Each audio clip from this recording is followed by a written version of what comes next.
Welcome back to Elevation Perspective. My name is Mark, and today we are continuing our positional rankings heading out to the outfield position. Getting our list started here at number 10, Byron Buxton of the Minnesota Twins. Buxton is one of the best players in baseball on a per-game basis. Unfortunately, he has a very lengthy injury history-riddled career to this point. In 2025, Buxton played more than 100 games for just the third time in his 11-year career. He batted .264 with 35 home runs, 24 stolen bases, and an .878 OPS in just 126 games. Buxton hits the ball so hard and still has elite sprint speed. His defense has dropped off a little bit, but he still does rate above average. Buxton is 32 years old now. I don't really expect him to suddenly learn how to stay healthy going forward, but if he's able to find a way to play around 120 to 130 games the rest of his career, I do believe he will still continue to make a really massive impact. Number 9, James Wood of the Washington Nationals. James Wood is a really exciting player and very easy to dream on. 6'7" top prospect, had a tremendous breakout all-star first half, then the bottom kind of fell out on him. Overall in 2025, Wood batted .256 with 31 home runs and an .825 OPS. Splitting that up in the first and second half though, in the first half Wood batted .278 with 24 homers, and the second half Wood batted .223 with 7 homers. James Wood is still really raw as a player. He's poor defensively and has a strikeout rate at a whopping 32%. But I think his pure tools are tremendous. The power that he has to the opposite field is absurd. He needs to find consistency. He's just 23 years old. Guys of his size and stature typically have a hard time sustaining their mechanics. It's possible Wood is off this list next year entirely, but it's also possible he's number 1. That's how high I am on this player. Number 8, Pete Crow Armstrong of the Chicago Cubs. Stop me if you heard this before. A very young, exciting outfielder who had a terrible second half. Well, PCA does get a pretty big edge here because he is an outstanding defensive center fielder. In 2025, PCA batted .247 with 31 home runs, 35 stolen bases, and a .768 OPS. So on the surface, that sounds like a pretty awesome year, but you kind of have to break it up into two parts. In the first half, PCA batted .265 with 25 home runs, and the second half he batted .216 with 6 home runs. He also hit just .188 versus lefties versus .271 versus righties. All that information to say, I'm not sure if we know what PCA is yet. He has tremendous tools while also having a good amount of red flags. What we do know now is he's an incredible center fielder with power and speed. We have to wait to see if he can find some consistency with the bat. Number 7, Corbin Carroll of the Arizona Diamondbacks. Corbin Carroll is a really fun player to watch. He flies around the base paths and does a great job getting to his power at just 5'10". In 2025, Carroll batted .259 with 31 home runs, 32 stolen bases, and an .884 OPS. Carroll has a very interesting approach. Guys of his size and speed usually run really high BABIPs and result in really good batting averages. But Carroll's swing and approach is so focused to his power, that's why he has a .258 career batting average. I'm a little bit skeptical of the power sustaining long term, but I think Carroll does have the talent and ability to change his player profile if he does have a problem and needs to adjust his game. Carroll is really good. He has a really exciting set of tools at still such a young age at age 25, but I do see him a slight tier down from the elite at the position.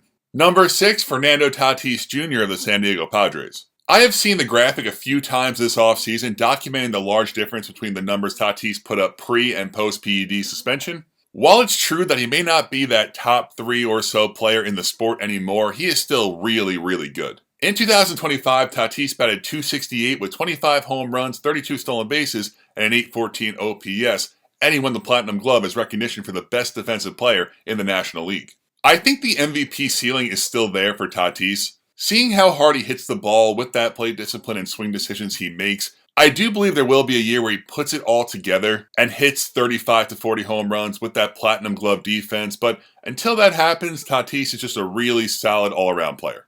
Number 5, Ronald Acuna Jr. of the Atlanta Braves. Acuna is just 2 years removed from one of the greatest seasons we have ever seen in baseball when he hit 41 home runs and stole 73 bases.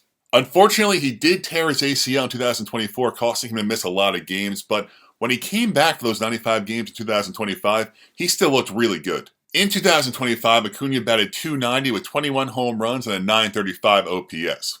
Acuna is still hitting the ball as hard as ever with an elite walk rate. The main concerns here are certainly Acuna's knees. He has now torn both his right and left ACL. This will likely cause Acuna to run less on the base paths going forward, but if the bat sustains at this elite level, no one's going to mind the lack of steals. The injury risk is very high here, but a healthy season for Acuna Jr. could easily result in a National League MVP award. Number 4, Kyle Tucker, the Los Angeles Dodgers. Tucker was certainly a subject of conversation this offseason when he joined the two-time defending champion Dodgers on a 4-year, $240 million contract. In 2025, in his lone year with the Cubs, Tucker batted .266 with 22 home runs and an .841 OPS. He missed a lot of time and played through injuries in both 24 and 25. When Tucker is healthy, he's a top 10 player in baseball in my eyes, and clearly the Dodgers feel the same way by giving him this $60 million per year contract. It's a little bit interesting with Tucker because he's never hit more than 31 home runs in a season. I think you see this number in terms of how much money he's making and you think he's a 45 homer Shohei Ohtani level bat. But Tucker is just rock solid with his skill set of having that 30-ish home run power with strong on-base skills and very good base running ability. And I think in the Dodgers lineup, we'll see him have an absurd season, especially in the counting stats. Number 3, Julio Rodriguez of the Seattle Mariners. Another very strong season for Julio in 2025, batting .267 with 32 home runs, 30 stolen bases, and a .798 OPS. So the tricky thing that Julio does that fantasy baseball players are very well aware of is he typically starts off every season in a pretty sizable slump before he gets going. He batted just .202 in April before really getting his season started. The Mariners have tried to address this themselves too, giving him extra reps in spring training. I almost wonder how much of this is mental for Julio, but the great numbers are still there at season's end. It might be a little bit overblown because if the slump came mid-season instead of the start of the year every single time, it wouldn't be talked about as much. Julio is a 5-tool superstar at age 25, playing in a really tough hitter's ballpark. He's a perennial 30-30 threat with great defense and will likely be heavily featured in the American League MVP debate for many years whenever Aaron Judge decides to slow it down. I think he will only continue to get better as he finds more consistency and improves his plate discipline. Number 2, Juan Soto of the New York Mets. Soto had another tremendous offensive season in his first year in Queens, batting .263 with 43 home runs,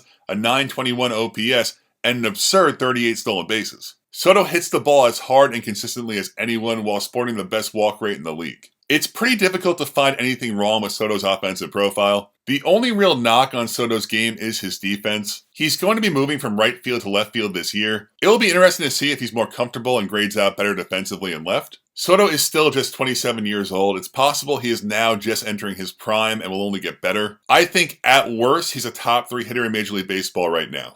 And at number 1, once again reigning and defending, Aaron Judge of the New York Yankees. Judge continues to outdo himself. The slugger batted .331 with 53 home runs and a 1,145 OPS. The batting average is just insane. To hit .330 with this kind of power is pretty much unfair. Judge also saw his defensive metrics boosting back up, moving from center field back to right field. The only problems you can find with Aaron Judge is he does have a little bit of an injury history. As recent as last year, missing 10 games and playing through a right elbow flexor strain, limiting him to some DH duties for a stretch of time. And he's entering his age 34 season. But of course we are nitpicking here. Judge has shown no signs of slowing down whatsoever. Just absurd real life stats with even better expected stats to back it up. Aaron Judge is once again the best outfielder in baseball entering 2026. And that's the list. Outfield is a pretty deep position. It usually is because every team needs to have at least 3 of them. But I think there is a real separation from the top 5 or 6 guys and the rest of the position. If you like this video, please hit subscribe. Thank you so much for watching and have a great day.